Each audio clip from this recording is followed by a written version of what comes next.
صحابی اجمعین اما بعد اعوذ باللہ من الشیطان الرجیم بسم اللہ الرحمن الرحیم رب اشرح لی صدری ویسر لی امری واحلل عقدۃ من لسانی یفقهوا قولی سبحان ربک رب العزۃ عما یصفون وسلام علی المرسلین والحمد للہ رب العالمین اللہم صلی علی سیدنا محمد وعلی آل سیدنا محمد کما صلیت علی سیدنا ابراہیم وعلی آل سیدنا ابراہیم انک حمید مجید اللہم بارک علی سیدنا محمد وعلی آل سیدنا محمد کما بارکت علی سیدنا ابراہیم وعلی آل سیدنا ابراہیم انک حمید مجید۔ ہاں عارف بھائی، آج کا جو ایپیسوڈ ہے وہ رسول اللہ صلی اللہ علیہ وسلم سے ہمارا کیسا رشتہ ہے، کیا تعلق ہے، بڑا سینسیٹیو موضوع ہے، بڑی جذباتیت آتی ہے، مگر لوگوں کو بھی تھوڑی سی محبت پیدا ہو، اللہ کرے ہماری محبت میں بھی اور اضافہ ہو، اس لیے اس پہ بات کرنے کے لیے میں تیار ہوا۔ دیکھیں جی، سب سے پہلا جو آپ کا سوال ہے رشتہ کیا ہے، میرے نزدیک ہمارا حضور صلی اللہ علیہ وسلم سے جو رشتہ ہے وہ ایک روحانی باپ اور روحانی اولاد کا رشتہ ہے جی۔ ہم اللہ کو نہیں جانتے تھے، ہم شریعت کو نہیں جانتے تھے، ہم آخرت کو نہیں جانتے تھے، ان سب سے آگاہ کرنے والے ہمیں رسول اللہ صلی اللہ علیہ وسلم ہیں۔ سب سے زیادہ احسانات ان کے ہیں، ہمارے ماں باپ کے بھی اتنے احسان نہیں ہیں ہمارے اوپر، نہیں ہو سکتے، کیونکہ اللہ کی پہچان دینا، اللہ کی شریعت دینا، آخرت کا ڈر دینا، اللہ کے آگے اکاؤنٹیبل بنانا، قرآن کے ذریعے سے ہمیں اللہ کی خشیت دلانا، امیدیں دلانا، اللہ کا رحمان الرحیم ہونا بتانا، یہ سب جس طرح حضور صلی اللہ علیہ وسلم ایک شفیق باپ کی طرح ہمیں دے کے گئے ہیں، آپ یقین کریں ہمارے ماں باپ بھی ہمیں نہیں دیتے۔ حضور صلی اللہ علیہ وسلم کی ایک ایک چیز درج ہے اور ان کی پوری زندگی امت کرتے بیتی ہے۔ آپ یقین کریں کہ جس طرح سے حضور صلی اللہ علیہ وسلم اپنی امت کو اس ٹائم یاد کر کے آج کے لوگوں کو تک کے بارے میں احادیث موجود ہیں، یہ بہت بڑا ثبوت ہے اس بات کا کہ وہ ہمارے روحانی والد تھے۔ حضور صلی اللہ علیہ وسلم ہمارے استاد بھی، ہمارے رہنما، ہمارے خیر خواہ، ہماری آخرت کی فکر کرنے والے، ہمارے لیے شفاعت کرنے والے، ہمارے لیے انتظامات کر کے جانے والے جنت کا، یہ ساری وہ چیزیں ہیں کہ سوائے درد کے اور کچھ نہیں ہوتا، کیونکہ ہم اپنے آپ کو دیکھتے ہیں کہ ہم کہاں کھڑے ہیں۔ جس طرح کی محبت، جس طرح کی اطاعت، جس طرح کی پیروی نبی اکرم صلی اللہ علیہ وسلم کا حق ہے، کیونکہ جس طرح سے وہ محبت دے کے گئے ہیں وہ ہم کر ہی نہیں پا رہے۔ میں تو اپنے آپ کو کہتا ہوں، میں اپنے آپ کو دیکھتا ہوں اور کہیں نہیں پاتا، آپ یقین کریں، صرف اور صرف کوشش میں پاتا ہوں۔ تو اس لیے جو رشتہ اللہ رب العزت نے ہمیں نبی سے دیا ہے اسے مضبوط سے مضبوط تر کریں۔ تمام ناظرین میرے بہن بھائی جتنے بھی ہیں، اس رشتے کو جتنا آپ مضبوط کریں گے آپ کا تعلق اتنا ہی اللہ سے جڑے گا اور اتنا ہی تعلق آپ کا جنت سے جڑے گا۔ آج میری ایک بات یاد رکھنا تمام ناظرین، عارف بھائی، اللہ رب العزت کسی کو سیدھے طور پہ نہیں ملتا، اللہ ملتا ہے رسول کے ذریعے اور رسول ملتا ہے اپنی امت کے ذریعے۔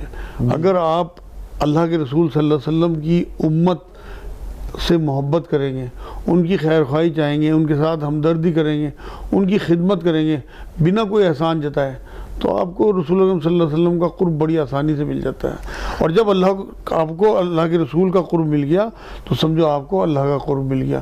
رسول اللہ صلی اللہ علیہ وسلم ایک برج کی طرح ہے کہ وہ بندوں میں بھی اتنے مقبول ہیں اور اللہ کے بھی اتنے لاڈلے ہیں، اس کے فرشتوں کے بھی اتنے لاڈلے ہیں۔ خود قرآن میں اللہ رب العزت نے سورہ احزاب میں یہ بات کہی 56 نمبر آیت میں کہ اے لوگو درود اور سلام بھیجو نبی پہ، کیونکہ اللہ اس کے فرشتے بھی درود اور سلام بھیجتے ہیں۔ تو یہ کامن چیز ہے حضور صلی اللہ علیہ وسلم کی محبت، جو اللہ کو بھی بے انتہا محبت ہے اور بندوں کو بھی بے انتہا محبت ہونی چاہیے۔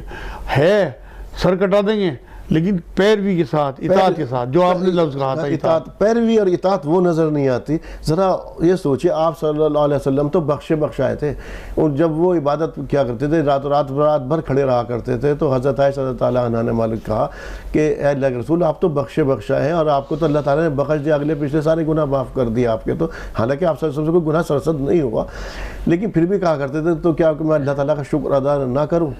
لیکن انہوں نے ہمارے لیے تکالیف کتنی صحیح ہیں. ذرا وہ شیب ابی طالب، ذرا وہ پہلا منظر سوچئے جس وقت سب سے پہلی بار دعوت دی ہے کہ وہی لوگ جو امین صادق، جو ہر طرح سے تیار تھے، ہر طرح کا لقب دے رکھا تھا، اور وہ لوگ جیسے کہا لا الہ الا اللہ، یہ بھی مان رہے ہیں کہ پیچھے سے اگر میں کہوں جب دعوت دے رہے ہیں پہلی مرتبہ کھڑے ہو کے پیچھے سے ایک لشکر حملہ کرنے والا ہے، تم مان لو گے کہ ہاں یقینی طور پر مان لیں گے. اور جیسے کہ لا الہ الا اللہ کی دعوت دی ہے، جیسے رہنمائی کرنے کی کوشش کی، تو سب سے پہلے وہی چچا جس نے کہ وہی ابو جہل جس نے کہ جب آپ صلی اللہ علیہ وسلم کی پیدائش کے بارے میں سنا، جو باندھی آئی تھی اس کو فوراً ہی آزاد کر دیا تھا. سب سے پہلے اس نے کیا کہا؟ جو ابو لہب، ہاں کیا کہ اس نے کیا اس نے کہا معاذ اللہ کہ آپ کے ہاتھ ٹوٹے ہیں. اسی بات کو کہنے کے لیے آپ نے بلایا تھا. تبھی تو نبی اکرم صلی اللہ علیہ وسلم اتنے شریف النفس تھے کہ حضور نے اسے کوئی جواب نہیں دیا. لیکن اللہ رب العزت کو اتنا غصہ آیا کہ تبت یدا ابی لہب پوری سورت اتار دی، جو قیامت تک کے لیے اس پہ لعنت بھیجتی رہی. لعنت بھیجی گئی. دیکھو اللہ رب العزت کو پتا تھا کہ یہ کبھی نہیں سدھرے گا، اسی لیے وہ سورت وہاں شروع میں اتار دی. اور وہ اس کا حشر بھی وہی ہوا کہ اس کے ہاتھ بھی ٹوٹے، اسے جنگل میں ڈال دیا گیا. اس کی اولاد تک نے اسے دفن نہیں، بلکہ غلاموں سے کہہ کے ڈنڈوں کے ذریعے اسے قبر میں پھینک دیا گیا تھا.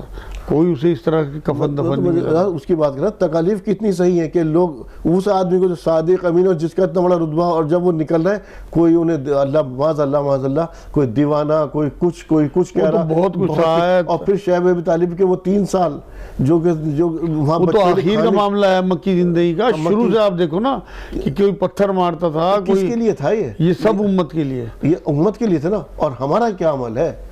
وہی تو میں کہہ رہا ہوں کہ ہمیں پیروی کرنی چاہیے. دیکھیں پیروی کہتے ہیں پیر پہ پیر رکھنے کو.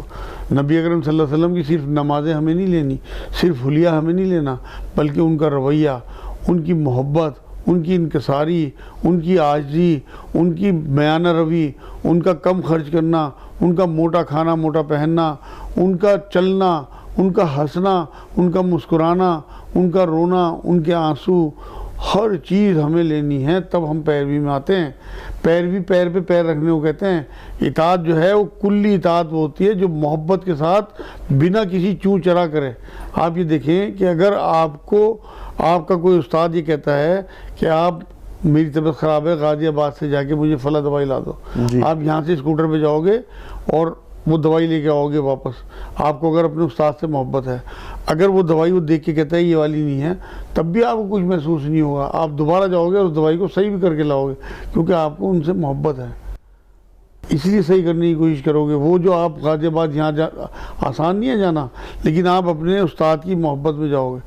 یہ جو محبت ہے حضور صلی اللہ علیہ وسلم جو ہمارے استاد بھی ہیں، ہمارے روحانی باپ بھی ہیں، ہمارے لیے سب کچھ ہیں. آپ یقین کریں، میں آپ کو بتا رہا تھا، شاید ہلکی پھلکی بات میں نے پچھلے ایپیسوڈ میں کی تھی کہ ہمیں اپنے باپ، اپنے دادا کے بارے میں بہت تھوڑی چیزیں معلوم ہوتی ہیں. پردادا کے بارے میں تو معلوم ہی نہیں ہوتا. آج 14 سال بعد ہم بیٹھے ہیں اور ہمیں نبی اکرم صلی اللہ علیہ وسلم کی ایک ایک چیز معلوم ہے. یہ اسی محبت کا نتیجہ ہے لوگوں کی کہ انہوں نے حضور صلی اللہ علیہ وسلم کا چلنا پھرنا، ہنسنا بولنا، کھانا پینا، یہاں تک کہ اب ان کے حجرے تک کی چیزیں لکھ دی. اب وہ ہمارے کام آ رہی ہیں. ان کا باتھ روم میں جانے کا طریقہ، نکلنے کا طریقہ، بیوی کے پاس جانے کا طریقہ، استنجے کا طریقہ، میت کے ساتھ کیا رویہ، عیادت کا کیا رویہ، سلام کس طرح سے کریں، آپس میں کیسی محبت، وہ ساری چیزیں لوگوں نے بڑی محنت کر کے ہمارے لیے رکھ دی. لیکن کس لیے؟ کہ تاکہ ہم ان پہ عمل کر سکیں. کیونکہ قرآن میں اللہ رب العزت نے بات کہی ہے کہ اطاعت کرو میری اور رسول اکرم صلی اللہ علیہ وسلم کی. دیکھیں اصل میں تو ہمیں اطاعت اللہ ہی کرنی ہے. میں یہ جملہ کہوں، اصلاً اطاعت اللہ کی ہے، لیکن عملاً اطاعت رسول اکرم صلی اللہ علیہ وسلم کی ہے. تو جو لوگ رسول اکرم صلی اللہ علیہ وسلم کی عملاً اطاعت کریں گے وہ اصلاً اللہ ہی کی اطاعت کریں گے. کیونکہ اللہ رب العزت وہ جو آپ بات کہہ رہے تھے خود تو آنے سے رہے، انہوں نے تو اپنے پیغمبر بھیجے، اپنے میسنجر بھیجے، ان کے ذریعے ہمیں بھیجا کہ یہ کام تم نے کرنے ہیں. تو جو نبی ہمیں دے کے گئے، قرآن میں اللہ رب العزت نے کہا کہ نبی جو تمہیں دیں وہ لے لو، جس سے روکیں اس سے رک جاؤ. تو ہر اس چیز کو جسے حضور صلی اللہ علیہ وسلم نے حرام قرار دے دیا اس سے بالکل رک جانا ہے. اور جن جن چیزوں کو حلال قرار دے دیا ان سب پہ ہمیں اپنی کوشش کرنی ہے کہ زیادہ سے زیادہ ہم اس پہ عمل کریں. اب دیکھیں نا، قرآن یہ کہتا ہے کہ سچ بولو، جھوٹ نہ بولو. تو جو سچ بولنے والے ہیں، جھوٹ کا سہارا نہیں لیتے، وہ جو ہے حضور صلی اللہ علیہ وسلم کے پیروکار ہیں. حضور صلی اللہ علیہ وسلم بانٹتے تھے، خود کہتے تھے کہ اللہ دینے والا اور میں تقسیم کرنے والا ہوں. تو جو لوگ بھی گیونگ ہیں، جو لوگ بھی دینے والے ہیں، وہ بالکل رسول اللہ صلی اللہ علیہ وسلم کے پیروکار ہیں. اسی طرح سے صدیق امین جو آپ کہہ رہے انہیں لقب ملا ہوا تھا، تو آج بھی اگر ہم صادق اور امین ہیں اور ہم امانت میں خیانت نہیں کرتے تو یہ ہم حضور صلی اللہ علیہ وسلم کی ان صفات کو اپناتے ہیں. اس پر اور یہ مزید پیروی بات مانی کریں ہے. گے مجاز صاحب، یہ تو آپ نے بتایا کہ ہمیں کیا کرنا، لیکن ہم کہاں کھڑے اس کے بارے میں بات کریں گے. لیکن میں ان سب چیزوں کی بات کر رہا ہوں کہ جو ناظرین سمجھ رہے ہیں یا ہم لوگ جو سمجھ رہے ہیں کہ ہمارا تو عقیدہ ایک موروثی عقیدہ، یہ ہمارے باپ دادا سے پر منتقل ہو گیا، صرف ایک عقیدہ ہمارے پاس. یہ تو سوچئے ذرا کہ اس کو پہنچانے کے لیے ان تکالیف کا تو سوچئے. یہ اتنی آسانی سے نہیں مل گیا. ابھی ہم نے مکی زندگی کا ذکر کیا، شعیب ابی طالب کا ذکر کیا، طائف کا ذکر کیا کہ پیر جو تھے خون سے لہو لہان ہو گئے ہیں وہاں پر. اور ایک وقت ایسا بھی آیا کہ جب بھوک کی وجہ سے کہ دو پتھر باندھ رکھے ہیں پیٹ سے. اور جہاں تک اس کی بات، اور یہ ایسا نہیں ہوا، جنگ احد کا واقعہ دیکھیے، اپنا خون بہایا ہے. جس ٹائم وہ ایک تلوار کا کندہ جب یہاں وہ آپ صلی اللہ علیہ وسلم کے دندان مبارک میں لگ گیا ہے، اسے نکالا گیا کھینچ کر کے، تو پورا خون کا ایک فوارہ چھوٹا ہے، بے ہوش ہو گیا آپ صلی اللہ علیہ وسلم. تو اتنی تکالیف سہ کر کے ہم تک پہنچا ہے، اور ہم اس رشتے کا کتنا لحاظ رکھ رہے ہیں؟ کہاں لحاظ رکھ سکتے ہیں؟ نبی اکرم صلی اللہ علیہ وسلم کے احسانات ہمارے اوپر اتنے ہیں کہ ہم کبھی سوچ بھی نہیں سکتے کہ وہ احسانات کا بدلہ ہم دے سکیں. لیکن کم سے کم اس کوشش میں تو مریں. ہم تو اس کوشش میں بھی نہیں ہیں. میں تو ہمیشہ سے ایک جملہ کہتا ہوں جو میرے استاد کا جملہ ہے کہ کوشش یہ کرو. واصف علی واصف ایک گزرے ہیں بزرگ پاکستان کے، ان کی کتاب میں نے یہ جملہ پڑھا تھا کہ کوشش یہ کرو کہ حالت توبہ میں موت ہو، حالت گناہ میں موت نہ ہو. اور حضور صلی اللہ علیہ وسلم سے بے بیرا ہونا، ان کی اطاعت نہ کرنا گناہ ہے، کیونکہ حکم ہے قرآن میں کہ اطاعت کرو میری اور رسول کی. تو حضور صلی اللہ علیہ وسلم کی جو آپ مکی زندگی جو بیان کی ہے نا آپ نے، شیب ابو طالب کے بعد ہجرت کی کتنی دہشت اور کتنی پریشانیاں اٹھائیں. اس کے بعد جب مدینہ منورہ پہنچے ہیں، اس کے بعد دوسرے ہی سال میں جنگ بدر شروع ہو گئی. دوسرے سال میں جی جنگ بدر میں کیا لے کے گئے تھے، کیا چیز تھی اس ٹائم ان کے پاس؟ چند لاٹھیے، ٹوٹی ہوئی تلواریں، بوڑھے گھوڑے، بوڑھے اونٹ، 313 صحابی. اور یہ لوگ لیس تھے ہتھیاروں سے، 1000 جو دشمن تھے. ہاں، اور پھر اللہ رب العزت نے انہیں فتح دی. یہاں یہ میسیج دیتی ہے ہمیں جنگ بدر کہ اللہ کے رسول صلی اللہ علیہ وسلم نے یہ نہیں دیکھا کہ کیا میرے پاس وسائل ہیں، بلکہ جیسے ہی وسائل تھے انہیں استعمال کیا. اور پھر اس کے بعد بدر کے میدان میں لے جا کے یہ سب چیزیں رکھی اور صحابہ کو پہنچایا. اس کے بعد پھر حجرے میں دعا کی. ہم صرف دعا نہ کریں، یہاں یہ میسیج ملتا ہے ہمیں کہ پہلے ایکشن کریں. قرآن میں بھی اللہ رب العزت نے پرندوں کے بارے میں یہ بات کہی ہے کہ پرندے اپنے گھونسلوں سے نکلتے ہیں خالی پیٹ اور شام کو بھرے پیٹ اپنے گھونسلوں میں آتے ہیں. یہاں بھی یہ بات ثابت کر دی کہ گھونسلوں سے نکلنا پڑے گا. اللہ رب العزت جو انہیں باہر رزق دے سکتا ہے وہ گھونسلوں میں بھی دے سکتا تھا، لیکن اس میں بھی ایکشن کر دیا. تو ایکشن جو ہے وہ انسان کی ایک شرف دینے والی بات ہے کہ اپنے آپ کو ہلاؤ گے تب تمہیں کامیابی ملے گی. آپ نے بات کی جنگ احد کی. جنگ احد میں صرف دندان مبارک کا نقصان نہیں ہوا، وہ تو بہت بڑا نقصان تھا. اس کے علاوہ حضور صلی اللہ علیہ وسلم کے جو دوست بھی تھے، چچا بھی تھے اور غمخوار بھی تھے، ہاں حضرت حمزہ اور بہت سارے دیگر 70 صحابہ شہید ہوئے ہیں. بے انتہا نقصان ہوا ہے اس جنگ میں. اور حضور صلی اللہ علیہ وسلم کی خود دندان مبارک شہید ہوئے. مطلب بذات خود کتنی تکالیف سہی ہیں. جی ابھی صرف آپ صلی اللہ علیہ وسلم کی ذات کی بات کر رہا تھا، خود اپنی ذات پر کتنی. یہ تو صرف جنگ احد کی بات نہیں عارف بھائی، بلکہ 63 سال کی پوری زندگی آپ اٹھا کے دیکھ لیں، اس میں کہیں بھی چین نہیں ہے حضور کو. ہمیشہ اسٹرگل بھی زندگی گزری ہے، ہمیشہ ہی پریشانیوں میں. کبھی اور فکر اس کا امت کا مدنی زندگی آپ دیکھو نا، سوائے جنگوں کے اور سوائے غزوات کے اور ہے کیا؟ ساری کی ساری پلاننگ اور ساری کی ساری غزوات اور دشمنوں کا خوف ہر وقت. جس جنگ احزاب کا آپ ذکر کر رہے ہو جس میں 2 پتھر پیٹ پہ باندھے ہیں، کیا تھا اس ٹائم صحابہ کے پاس کہ ایک کھجور ہوتی تھی، اس سے 3 4 صحابہ جو ہے توانائی حاصل کرتے تھے کہ ایک نے چوس لی دوسرے کو دے دی، دوسرے نے چوس لی تیسرے کو دے دی. اور خود حضور صلی اللہ علیہ وسلم نے وہاں پتھر کھدال چلائی ہے، خود پتھر توڑے، چٹانیں توڑی ہیں. ہاں، اور حرکت کی حرکت میں برکت ہے کہا جاتا ہے. وہ جو کھندق کھودی تھی اس میں حضور صلی اللہ علیہ وسلم کا پسینہ مبارک شامل حال ہے. ایسا نہیں ہے کہ صرف گدی میں بیٹھ کے گو تکیے لگا کے بیٹھ گئے ہوں ہاں اور صحابہ کو حکم دیتے رہتے ہوں، بلکہ خود آگے آگے ہوتے تھے. اور جب بھی کسی غزوے میں جاتے تھے تو آگے آگے رہتے تھے، اپنے صحابہ کو پیچھے رکھتے تھے. ایسا نہیں تھا کہ صحابہ خود گھیرے رہتے تھے حضور کو محبت کی وجہ سے، حضور کی حفاظت کی وجہ سے، مگر حضور نے کبھی نہیں چاہا کہ میں پیچھے رہوں. حضور نے کبھی بزدلی نہیں دکھائی معاذ اللہ. حضور نے ہمیشہ شجاعت اور اپنے صحابہ میں بھی شجاعت بھرنے کی کوشش کی ہے. جنگ حنین کا واقعہ آخر میں کون سے واقعہ جس کے اندر ہم مسلمانوں کی تعداد زیادہ تھی، 12,000 تھی شاید. جنگ حنین ہی ہے جب فتح مکہ کے فوراً بعد جب سارے صحابہ دور ہو گئے، چند صحابہ رہ گئے، تب حضور صلی اللہ علیہ وسلم نے کہا کہ میں محمد ابھی بھی میں محمد، میں نبی ہوں، میں رسول ہوں. تو آپ صلی اللہ علیہ وسلم غالباً پہلی مرتبہ اپنی زندگی میں ایک مرتبہ ایسا کہا اور پھر لوٹے ہیں. پھر اس کے بعد تو کہنے کا مقصد یہ ہے کہ اتنی تکالیف اور اس کے بعد بھی امتی امتی اور آخرت میں بھی امتی امتی کرتے ہوئے آپ صلی اللہ علیہ وسلم. میں آپ کو ایک اور واقعہ دلاتا ہوں امتی امتی کا. آپ یہ دیکھیں کہ جو آپ التحیات پڑھتے ہیں، جب حضور صلی اللہ علیہ وسلم کو معراج ہوئی ہے تو اللہ اور رسول کی جو ملاقات تھی، بات چیت تھی، وہ فرشتے جو وہاں موجود تھے، مقرر فرشتے، وہ بھی سن رہے تھے جی. تو وہاں بھی حضور صلی اللہ علیہ وسلم کو اپنی امت یاد آ جاتی ہے. جی. التحیات میں جو جملہ ہے وہ صالحین کا، وہاں حضور صلی اللہ علیہ وسلم کے منہ سے نکلا تھا. تو وہ رحمت جو صالحین پہ وہاں پہ امتوں میں مکالمہ ہے اللہ تعالیٰ اور آپ صلی اللہ علیہ وسلم. اسی طرح سے آپ کو میں ایک اور واقعہ یاد دلاتا ہوں. جب حضور صلی اللہ علیہ وسلم کی روح قبض کی جا رہی تھی، اس ٹائم بھی حضور صلی اللہ علیہ وسلم کو جو تکلیف ہوئی تو وہاں یہ کہا کہ کیا موت کی اتنی تکلیف ہوتی ہے؟ تو جو موت کے فرشتے تھے انہوں نے یہ بات کہی کہ حضور صلی اللہ علیہ وسلم آپ کو تو اللہ کے حکم سے 1% تکلیف دی جا رہی ہے، لوگوں کو تو اس سے 100 گنا زیادہ ہوتی ہے. تو حضور کی آنکھوں میں آنسو آ گئے کہ میری امت کو اتنی تکلیف ہوگی موت کی. تو یہ دیکھیے کہ آپ موت کے وقت تو آدمی، ہاں قرآن یہ کہتا ہے کہ اتنی تکلیف ہوگی امت کو بھی. ہاں اس سے تکلیف قرآن موت کے ٹائم یہ حالت ہوتی ہے کہ پنڈلی سے پنڈلی لپٹ جاتی ہے، اتنی تکلیف ہوتی ہے. تو کلام پاک کوئی بھی آدمی، ہاں قرآن کی آیت ہے، کوئی چیز یاد نہیں آتی. وہاں بھی حضور کو اپنی امت یاد آ رہی ہے. تو ہم کیا رشتہ نبھائیں گے حضور سے جو حضور ہم سے رشتہ نبھا گئے؟ مرزا صاحب یہ ساری چیزیں ناظرین بھی جانتے ہیں، پہنچ بھی رہی ہیں، ہم اور آپ بڑی تفصیل سے بتا بھی رہے ہیں.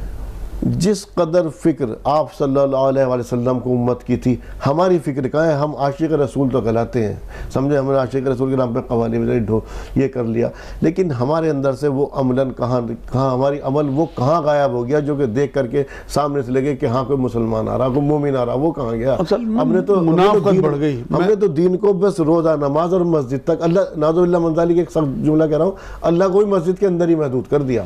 وہ اصل میں دکھاوا آ گیا نا، ریاکاری. جو چیزیں ہماری معاشرے کو دکھتی ہیں ان میں نمایاں ہونے کی کوشش کرتے ہیں، جیسے نمازیں ہیں، روزے ہیں، حج ہیں، یہ پبلک کو دکھتا ہے. اصل میں آپ یقین کریں جو جس کی خوشنودی کے لیے کوئی کام کرے گا وہی اس کا معبود ہے. اگر آپ نمازیں ہوں، آپ حج ہوں، آپ روزے ہوں، اللہ کی خوشنودی حاصل کرنے کے لیے اگر یہ عبادات کر رہے ہیں تو پھر اللہ آپ کا مقصود ہے، اللہ آپ کا معبود ہے. لیکن اگر آپ لوگوں کو خوش کرنے کے لیے، لوگوں کو دکھانے کے لیے یہ چیزیں کر رہے ہیں تو آپ شرک کر رہے ہیں. یہ آپ کو یہاں تھوڑا بہت لوگ اچھا سمجھ لیں گے.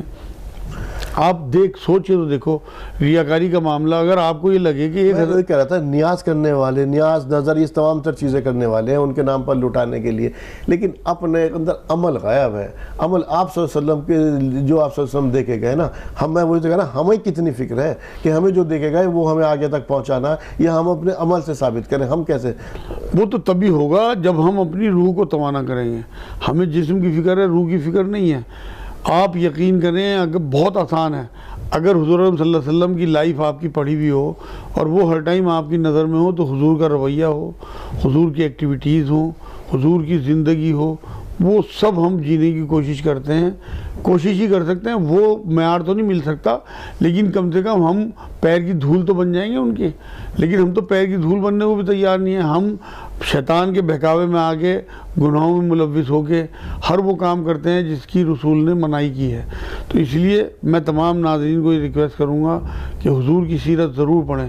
ہر زبان میں حضور کی سیرت موجود ہے، بازار میں آپ کو ہندی، انگلش، اردو سب میں مل جائے گی، اور بہت اچھی اچھی کتابیں ہیں، بہت آسان زبان میں۔ جب حضور کی سیرت آپ پڑھیں گے تو آپ کی طبیعت چاہے گی حضور صلی اللہ علیہ وسلم کی طرح سے زندگی گزارنے کی، اور وہ جو آپ کے اندر ولولہ، وہ جو جوش اور وہ جو آپ کی کوشش ہوگی، آپ یقین کریں وہ حضور صلی اللہ علیہ وسلم کے قریب تر کر دے گی آپ کو، اور پھر حضور کا فیض آپ کو ملنا شروع ہو جائے گا۔ دیکھیں شہید اپنی قبروں میں زندہ ہیں، نبی کو کبھی موت نہیں آتی، یہ قرآن کی آیت ہے اور حدیث ہے کہ نبیوں کو موت نہیں آتی، وہ جہاں ہوتے ہیں زندہ ہوتے ہیں اپنی قبروں میں۔ حضور صلی اللہ علیہ وسلم کے جسم مبارک موجود ہے، انہوں نے پردہ فرما لیا، اور حضور پہ درود پیش کیے جاتے ہیں، حدیث و ثابت ہے۔ تو آپ لوگوں کے تمام ایکٹیویٹیز نبی اکرم صلی اللہ علیہ وسلم کو دکھتی ہیں، بتائی جاتی ہیں، درود پہنچائے جاتے ہیں۔ آپ اگر اپنے ایکشن دیکھیں، اگر یہ دیکھیں کہ حضور صلی اللہ علیہ وسلم کو آپ کی ایکٹیویٹیز سے تکلیف ہوتی ہے، خوشی ہوتی ہے، تب آپ کا امتی ہونے کا معاملہ صحیح ہوگا۔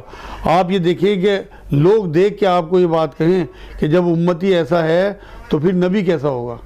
تو اس لیے آج سے اپنی زندگی کو بدلنے کی کوشش کریں۔ حضور پہ ہمارے اعمال بھی پیش ہوتے ہیں، ایک حدیث سے یہ بات بھی ثابت ہے۔ تو اگر ہمارے اعمال ہفتے میں یا مہینے میں یا سال میں حضور صلی اللہ علیہ وسلم پہ پیش ہوتے ہوں گے، اور اگر حضور کو ذرا سی بھی تکلیف ہمارے کسی اعمال سے ہوئی، تو آپ یقین کریں آپ اللہ کے آگے پھنس جائیں گے۔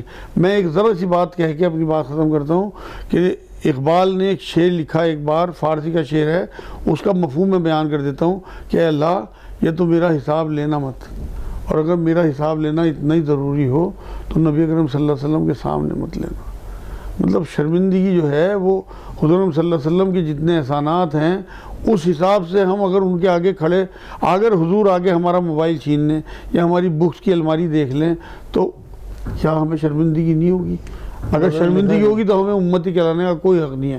آج سے توبہ کریں اور اپنی اس الماری کو بھی درست کریں اور اپنے موبائل کو بھی درست کریں۔ ایک ذرا سا واقعہ اور میرے یاد آ گیا کہ ایک بار ایک انگریز آیا اور وہ پیڑیوں پہ چڑھ رہا تھا جامع مسجد کی، تو اس کا پرس گر گیا۔ وہاں ایک مسلمان فقیر بیٹھا تھا، اس نے وہ رومال ڈال دیا اس کے پرس پہ اور اسے پرس کو لے کے گھر آ گیا، لیکن اس میں ایمان تھا، وہ اس نے اس پرس میں سے کچھ بھی استعمال نہیں کیا۔ اگلے سال پھر وہ انگریز گھومنے کے لیے آیا تو وہ وہیں بیٹھا اور بھیک مانگ رہا تھا، بھاگ کے اس کے پاس گیا، پہلے گھر گیا اور وہاں سے پرس اٹھا کے پھر اس انگریز کو وہ پرس دیا۔ اس نے کہا یہ کیا، اس میں تو بہت سارے پیسے ہیں، کہ پچھلے سال آپ کا گر گیا تھا اور میرے پاس گھر رکھا تھا، کہ اس سے تو آپ امیر ہو جاتے، اتنے پیسے ہیں۔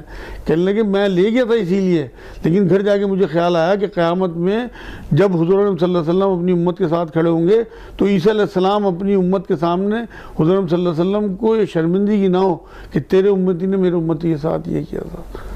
تو یہ جو چیزیں ہیں یہ اگر ہمارے اندر ولولے ہوں گے، آپ یقین کریں تو حضور کی محبت، حضور کی پیروی، حضور کی اطاعت اور حضور سے رشتہ پکا مضبوط کرنا، نبھانا